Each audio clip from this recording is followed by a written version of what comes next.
This film is the closest we will ever get to a Bullet Train sequel, and I'll take what I can get.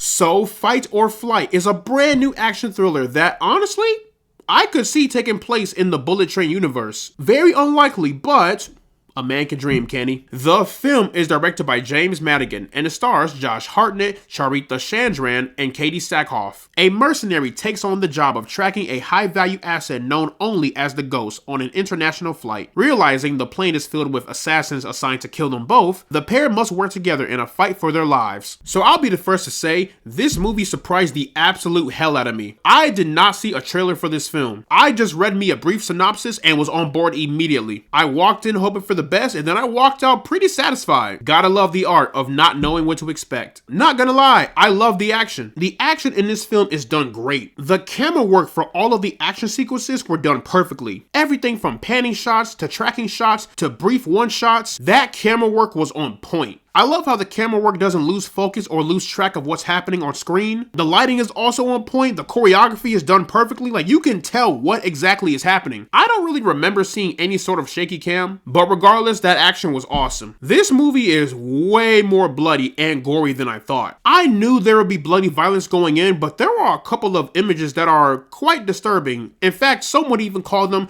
gruesome. But that blood and gore made for some pretty satisfying kills. That first kill scene, when Josh Hartnett's character first aborts the plane, was one of the most satisfying and most disturbing kills in the entire film. That imagery is still planted in my brain. Like, imagine going out like that. Every punch, every slap, every broken bone, you feel and see it all. This is the type of action thriller that is best seen with a big crowd. I really did enjoy the entire cast, but the biggest standouts were Josh Hartnett and Charita Chandran. Ever since Trap, I've wanted Josh Hartnett to take on more unhinged roles, and this movie just further continues to feed my wishes. The guy is so good in these type of roles. He was funny, he was hardcore, and most of all, he was diabolical, especially in the third act. I was also highly impressed with Charita. Not only is her character just as entertaining, but the fact that she was on par and kept up with Josh's character was great. Not only is her character funny, but she also has this attractive charm to her that makes her character way more charismatic. If someone told me she was the best character in the whole movie, I wouldn't disagree. And the two also had great chemistry with one another. This whole film is entertaining from start to finish. Even when the film slows down, your eyes are still glued to the screen. You are still invested into what happens next. You are still curious and invested into how this film wraps up. And the movie is only roughly over 90 minutes, but that runtime was used perfectly. Even with how awesome this movie is, you have to really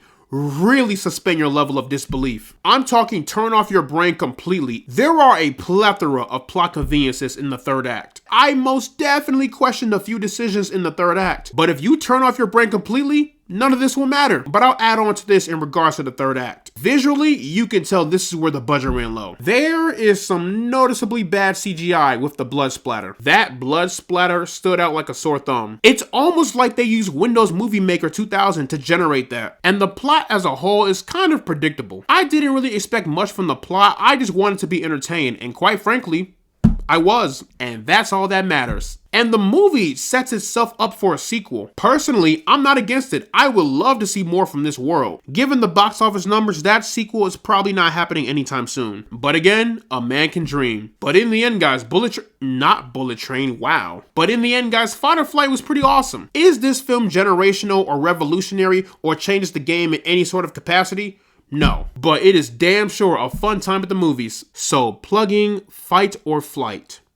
Into the rank system, I am placing this one into the pass zone. But yeah, y'all, that is pretty much my review for Fight or Flight. Let me know down in the comments section below what you guys thought about the film. Did you love it? Did you hate it? What is your most scariest flight experience ever? Whatever you thought, let me know down in the comments section below.